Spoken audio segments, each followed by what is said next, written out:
जिले के जावद खोर दरवाजा स्थित गायत्री शक्तिपीठ विशेष पत्रकार वार्ता जावद कमल अग्रवाल की बेटी लेखिका अर्पित अग्रवाल ने साझा किया अनुभव। गर्भ संस्कार जैसे दुर्लभ और गंभीर विषय पर गर्भ संस्कार कोच लेखिका अनुभवों और अध्ययनों को साझा किया।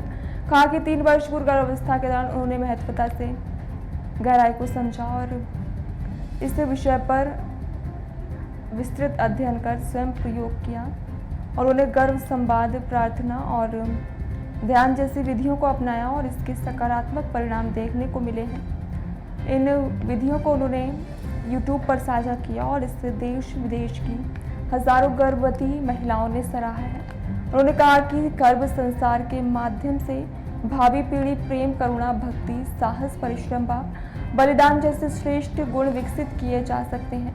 आज की अनेक माताएं गर्भावस्था में चिंता, क्रोध व तनाव से घिरी रहती हैं। इसका असर उनकी संतान पर पड़ता है। जो कि माताएं सात्विक आचरण, शुद्ध आहार विहार और ध्यान को अपनाती हैं, उनकी संतान भी सकारात्मक और गुणवान होती है। लेखिका अर्पित अग्रवाल ने से पूछा गया कि मनुस्मृति, भागवत, महाभारत आदि में सब कुछ पहले से वर्जित है, तो क्या आप नया प्रस्तुत कर रही हैं? लेखिका अर्पित अग्रवाल ने कहा कि स्पष्ट किया कि हम सब कुछ नया नहीं ला रहे हैं, हम तो ऋषियों के ज्ञान का पुनर्जागरण कर रहे हैं।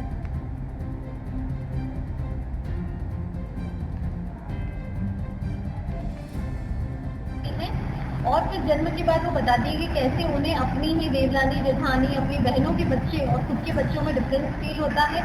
जहाँ बच्चे रात को ठीक से सोते नहीं हैं, जहाँ बच्चे बहुत ज़्यादा रोते हैं, जहाँ बच्चों को हर छोटी चीज़ के लिए बहुत ज़्यादा मेहनत से समझाया जाता है, वो सारी चीज़ें आपको एक गर्भ संस्कार के बच्चों में नहीं करना पड़ता।